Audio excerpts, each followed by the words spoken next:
Come along with me and watch as I try to paint some roses. I'm making a make-do clock with what I have. I wanted something that shone in the dark at night, and when I thought I got a complete clock from Temu, it just came with the pieces. So I tried to,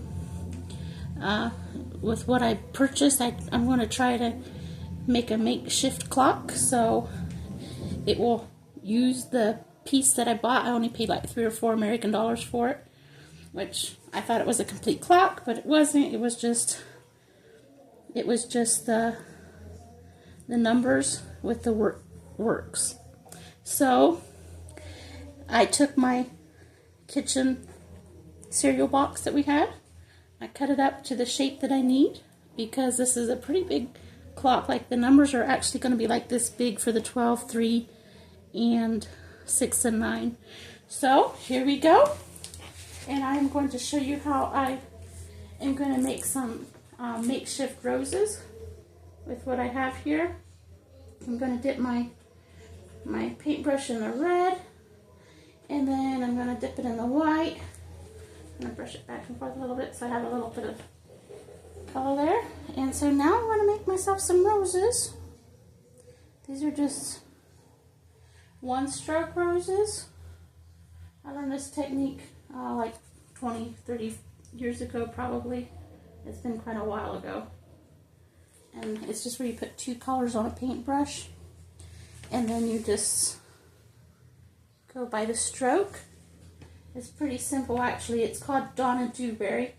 I really like her one stroke because you can make some really profound looking flowers with just one stroke of your brush. And where I'm putting 2 colors on at once, I'm making my one stroke flowers here. So I should have a oops, I don't have any paper towels right now.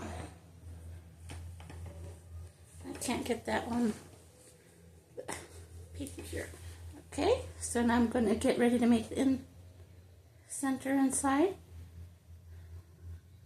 It's easy to tell the inside of the rose because I always put the light on the outside.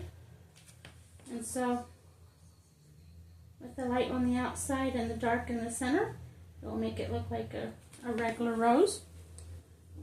So now I'm going to come around, and as you know, every rose will be different. And there's always a center part with some of those little rose petals in there. And then I'm going to make another rose up here. I always do the outer edge first. And as long as I have that dark red in the side, that will make it look nice for the interior of the rose. And so now I've got some more white on some more paint on my brush here. I'm not following all my protocol for painting here. I don't have any paper towels, so I'm kind of working with what I got. Okay, I dipped it in the white and red again. And I'm going to come around, put in some more petals.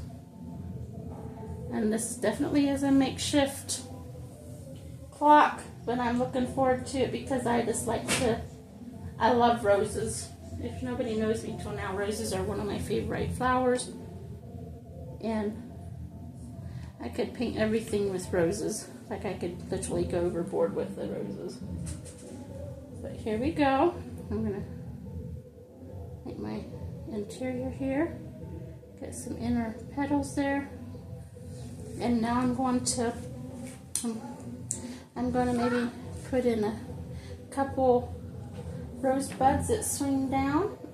How I always do it is always put on my flowers first, and then I do my vines. So here it goes.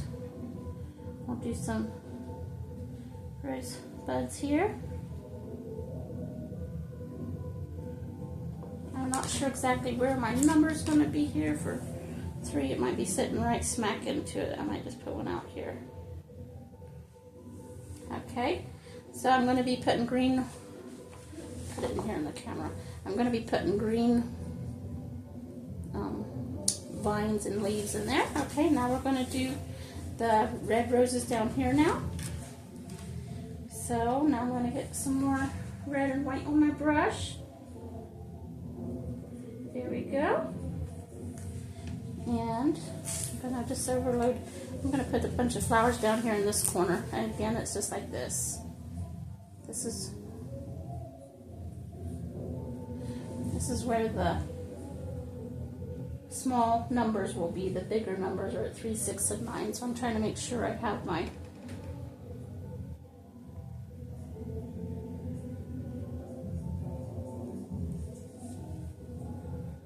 bigger flowers at the smaller numbers.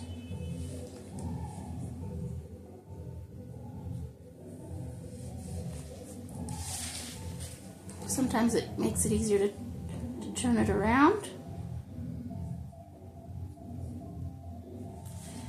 And I haven't literally painted like this for, what, maybe like 2 or 3 years now.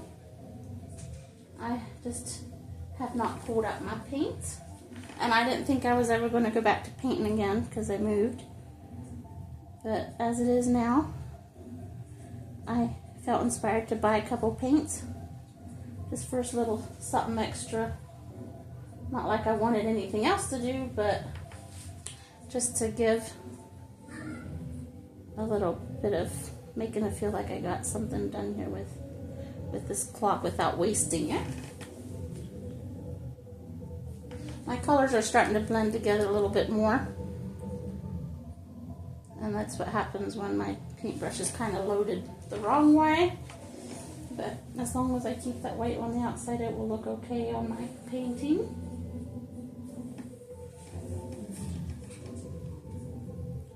I must remember to put that white on the outside. You see how I keep making that same mistake? Yeah. Okay, here we go. I get another rose comb up here. And you just kind of swirl your paintbrush around, make the petals. It's like the easiest method of painting you could have. I had seen how to do violets and other flowers that kind of have strokes that you could make with strokes, and they're very easy like this too. It's a matter of knowing how to load your paintbrush and how to swing your brush just right to make it have the kind of stroke you want. Because you swing your brush different ways, it gives you different strokes, which I'm going to show you. Again, this is all Donna Dewberry. You can look up Donna Dewberry. She has a lot of painting books, and they're super nice too.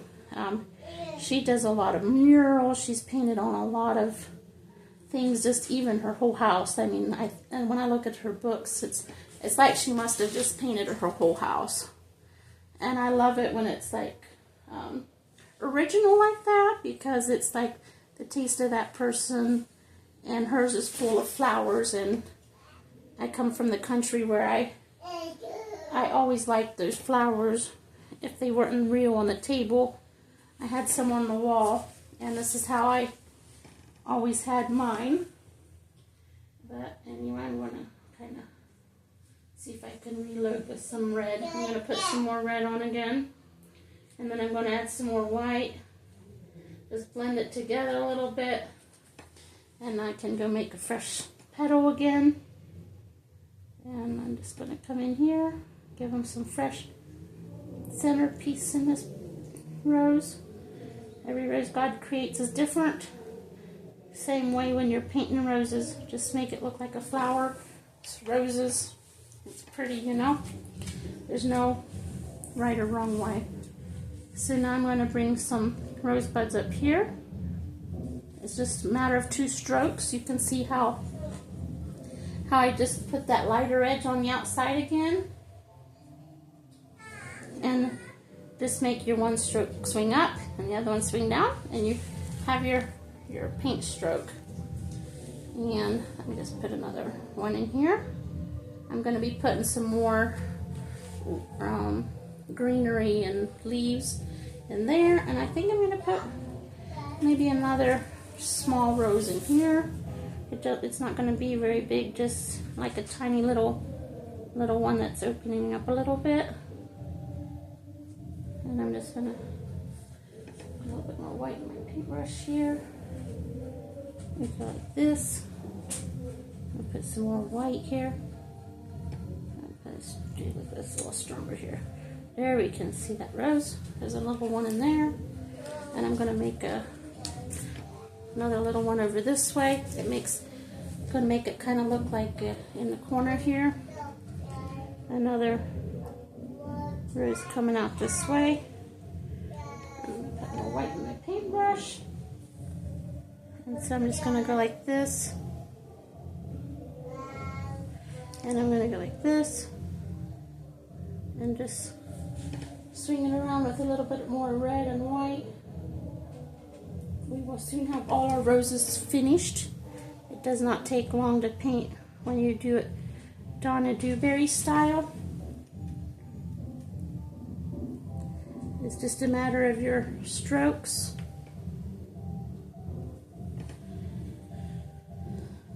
Okay, now I've got to clean out my brush. So this is what this looks like. You can see how I have my roses laid out. Now I'm getting ready to wash out my paintbrush and do the green. I'm gonna wash my paintbrush. I need to get all that other color out. And then I'm ready to go to my green and white, and that's going to help finish up everything that I have for what I'm going to paint on here. I do have a little bit of white I think I'm going to add yet for a little bit of details. So now I'm getting ready to get some green here. Let me make sure we can still see this here. I'm going to put my green on one side again because this is for my leaves and vines. And I'm going to dip right back in my white, brush it back and forth together a little bit. This is kind of a relaxing project. So, seeing where I have the flowers placed, I do not have my thin ones for the vines yet, so I'm going to do the leaves. So we're going to start off with the leaves, and with the leaves I do the darker side out and the lighter side in. So here we're going to do and these are different strokes, and I can make a small leaf or I can make it have two parts to it, which I'll just show a little bit here later. Right now I'm just doing different little leaves to kind of fill in. And I think I'm going to put a bigger leaf out on this side. So I'm going to reload my paintbrush here. Put a little bit more green, a little bit more white. And we're going to go like this. Okay, so this is how I would be doing for a bigger leaf. Since I want to have a bigger leaf here, I'm going to come out like this, and I'm going to bring the other side on this way and just swing the outer edge around and bring it down, and then just kind of go like that for the, I'm going to have to use my liner brush to give that a good straight line there when I'm done, because I need it to have a straight line there in that leaf there. And my thing isn't giving me one. So now I'm going to put a little bit more green on here. This paint is actually a little bit thick, which I'm going to put a little bit of water in here. This paint is very thick. The different textures of paint will kind of help you know how smooth your paint is rolling. So now I've got a little thinner. It's going to help me be able to paint a little bit easier. Actually, the thicker paint's very hard. I wasn't realizing how thick I had it here. So we have this here. Okay, so I'm gonna bring in some greenery here. And you can see the different colors of the stroke there.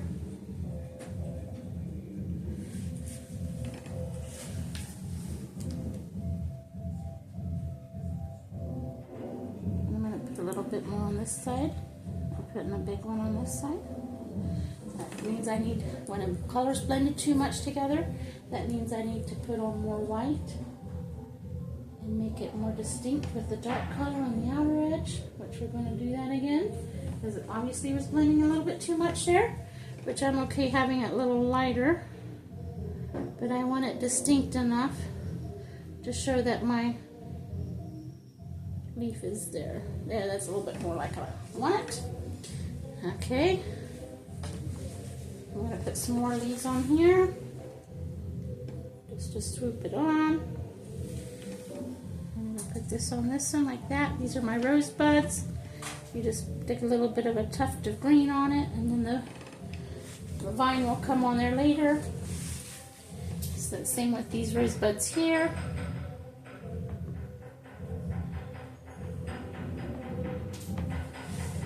So I have these rosebuds coming down. It's just like stroke, stroke, stroke. It's all a matter of how you can see how to paint this. And again, this is all free-handed. I didn't really have any way I was going to do this, but you can see it's all coming on free-handed. There's no... I knew how I was going to set it up in my head, but this is kind of a typical pattern I have for a circular design.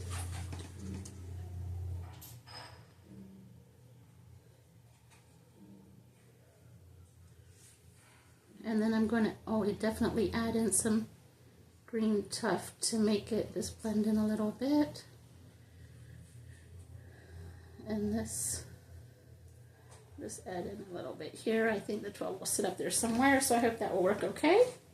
And I'm going to bring in a little leaf in there, a little leaf in there. Again, these are definitely one style. It's not like I'm trying to make them all look the same way.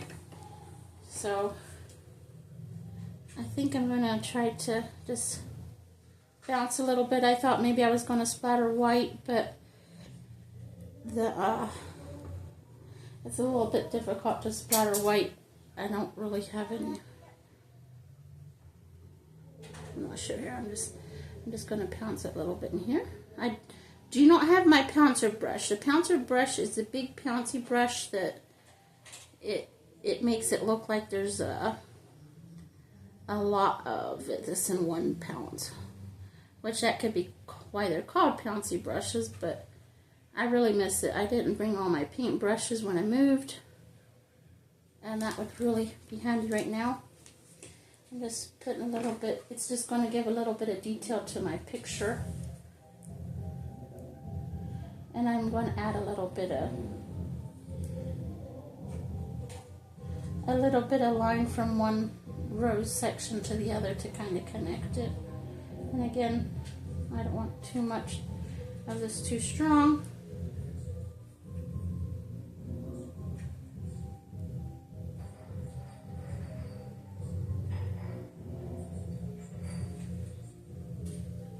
Just kind of trying to go around it to make it look like it's a design. Fills in, and again the numbers will be big. They're going to come in and fill in and probably cover some of these flowers. I might pounce a little bit in the corners. I need to add a little bit more water to that. The thinner the better for the pounce, because it will like fade a little bit and then it won't be too strong. And then I practice a little bit here so it won't blur together on my picture. Yeah, well, it's still a little bit wet. I need to dry it up a little bit. This is about my basic brush for the pounce. And I hope that's not too strong. So now I'm going to, because I haven't changed my paint brushes yet, I'm just going to pounce this to the corner. It's just going to add its own detail. If you see how I'm doing that, it's not strong, but it just shows it's a little bit, fills into the corner. And I think it's going to help make my picture feel a little bit more complete, having that pounce in there. And then I'll go in with my lines.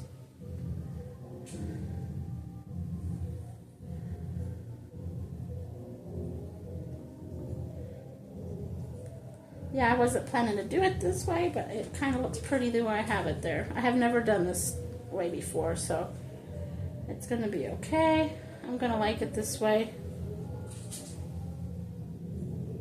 And I'm still going to add the white connecting lines here. I just kind of like how it looks. Again, it might look like really busy, but once I get those red numbers on there, it's going to cover half of it up. Like, I think my 3 will be sitting there, and my 3 will be sitting, my 9 will be sitting there, so that will make it definitely fill up.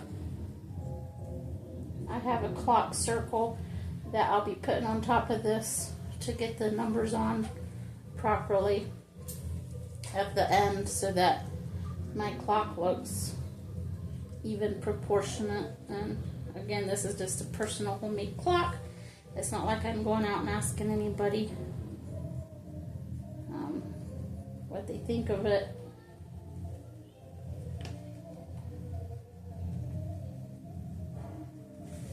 And so I have one more corner here. And you can see how fast I got that done. It doesn't take long to do stroke flowers at all. It's a matter of just, okay, where do you want your flower, and what colors you want, and how detailed are you going to want with your flowers. I'm washing this paintbrush out because I'm not going to need this one for a little bit. I'm going to get my liner brush now. I have a thinner brush. I think I'm going to use this thinner one here.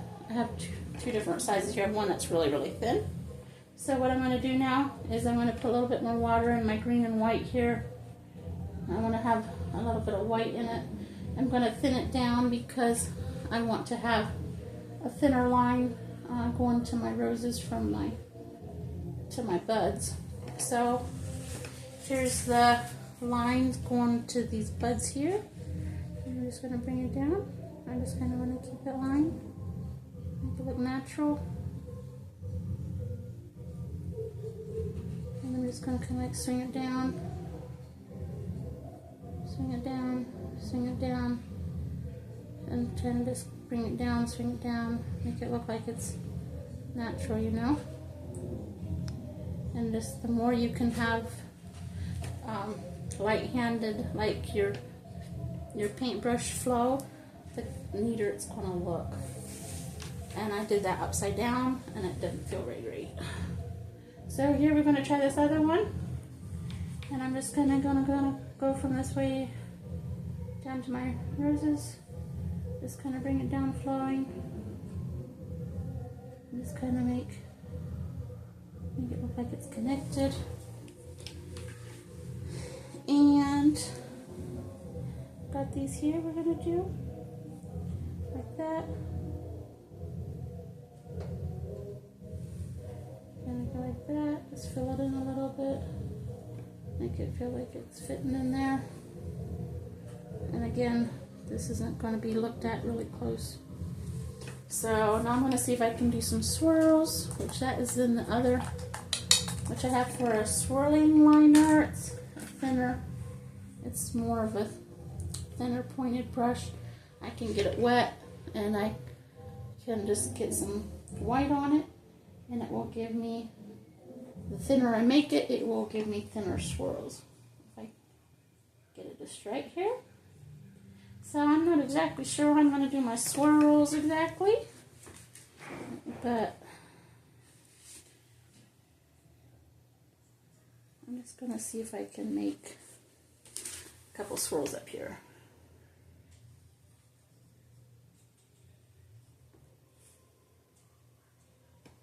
You can tell I'm not very skilled in swirls, but this is what will do it for this. And I wish I had that a little thinner, but it's there. It's there. There's one little swirl. I'm going to make this next one thinner, but not so much paint on it, and get some of the paint off before I swirl over here. So we're going to have a little bit of swirl on this one yet.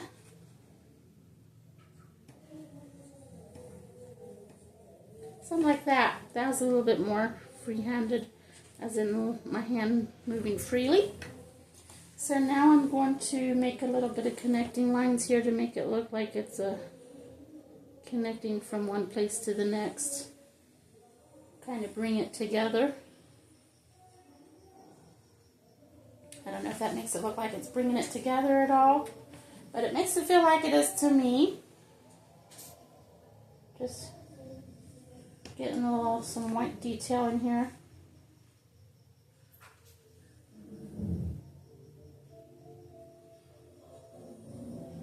probably going to go right over my 12. And I am going to try to make another little light-handed swirl over here, just like this. There, and I'm going to bring another light-handed swirl over here. And I'm going to make another light-handed swirl over here. Oh. There we go. So how is that for the clock? I might take a finished picture once I have the clock put together. Let me know what you think.